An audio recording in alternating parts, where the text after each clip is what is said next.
নদীর বালিতে লুকিয়ে আছে গুপ্তধন, যে গুপ্তধনের খোঁজে বাংলাদেশের দিকে নজর রাখছে ভারত, অস্ট্রেলিয়া থেকে শুরু করে চীনের মতো পরাশক্তিও। দাবি করা হচ্ছে বাংলাদেশের নদীর বালিতে এমন সব ধাতু রয়েছে যা সোনার চেয়েও বেশি দামি।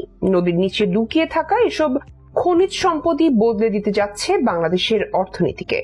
বাংলাদেশের অর্থনীতির ভবিষ্যৎ লুকিয়ে আছে দেশের নদী বালিতেই। পদ্মা, মেঘনা, যমুনা, ব্রহ্মপুত্র সহ দেশের অসংখ্য নদীর তলদেশে রয়েছে এমন মূল্যবান খনিজ পদার্থ যেগুলোর বৈশ্বিক চাহিদা বিলিয়ন ডলারে পৌঁছেছে। যথাযথ পরিকল্পনা ও প্রযুক্তির প্রয়োগ ঘটাতে পারলে এসব খনিজ সম্পদ হতে পারে বাংলাদেশের পরবর্তী অর্থনৈতিক গেম চেঞ্জার। বাংলাদেশ পরমাণু শক্তি কমিশনের তত্ত্বাবধানে 1986 সাল থেকে শুরু হওয়া একাধিক গবেষণা এবং পরবর্তীতে জিওলজিক্যাল সার্ভে অব বাংলাদেশ এর মাধ্যমে এই খনিজ সম্ভাবনার বিশদ চিত্র উঠে এসেছে। এখন পর্যন্ত পদ্মা, যমুনা, মেঘনা, ব্রহ্মপুত্র এবং কক্সবাজারের উপকূল সহ বিভিন্ন এলাকায় বালির নমুনা পরীক্ষা করে পাওয়া গেছে ilmenite, rutile, zircon, monazite, garnet, magnetite ও লিউকোসিনের মতো মূল্যবান খনিজ পদার্থ। দেশের অন্যতম জেলা গাইবান্ধা ও কুড়িগ্রামের মধ্য দিয়ে প্রবাহিত হয়েছে ব্রহ্মপুত্র নদ। বর্ষা মৌসুমে ব্রহ্মপুত্র নদে ব্যাপক পানির প্রবাহ থাকলেও বর্ষা কমার সাথে পানির প্রবাহ কমতে থাকে। পানি কমার ফলেই যমুনা, ব্রহ্মপুত্রে জেগে ওঠে বালুর চর। আর এই চরের বালুতে হাজার হাজার কোটি টাকার খনিজ সম্পদ লুকিয়ে থাকার তথ্য উঠে এসেছে গবেষণায়। গাইবান্ধা ও কুড়িগ্রামের মধ্য দিয়ে প্রবাহিত ব্রহ্মপুত্র নদের বালুতে মূল্যবান 6টি খনিজ পদার্থের সন্ধান পাওয়ার কথা জানিয়েছে গবেষণা প্রতিষ্ঠান institute of mining, mineralogy and metallurgy.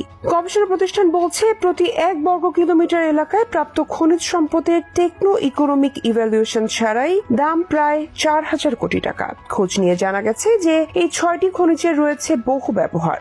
Wrong, plastic, welding rod, কালি, খাবার, কসমেটিক্স ও ঔষধ উৎপাদনে ব্যবহৃত হয় rutile. Australia, Bharat, Italy, Sri Lanka, Thailand, দক্ষিণ আফ্রিকা, সিয়েরা লিওন ও যুক্তরাষ্ট্র মূল্যবান এই খনিজটি সারা বিশ্বে রপ্তানি করে। রুটাইলের মতো বহুবিধ কাজে ব্যবহার করা হয় ইলমেনাইটও। 1791 সালে পাহাড়ি উপত্যকার স্রোত থেকে উইলিয়াম গ্রেগর এটি আবিষ্কার করেন। এই এলাকাটি মানাকানের একটি গ্রামে অবস্থিত।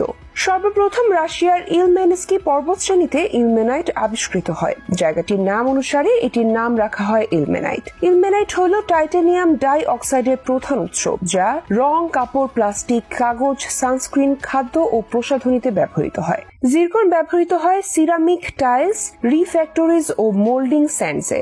বর্তমানে সারা বিশ্বে অস্ট্রেলিয়া, দক্ষিণ আফ্রিকা, ভারত, চীন, ব্রাজিল, সিয়েরা লিওন ও যুক্তরাষ্ট্র এই খনিজ উপাদানটি রপ্তানি করে থাকে। ম্যাগনেটের চুম্বক ও ইস্পাত উৎপাদন, খনি থেকে উত্তোলিত কয়লা পরিষ্কার করা এবং তেল গ্যাস অনুসন্ধানে গভীর কূপ খননে ব্যবহার করা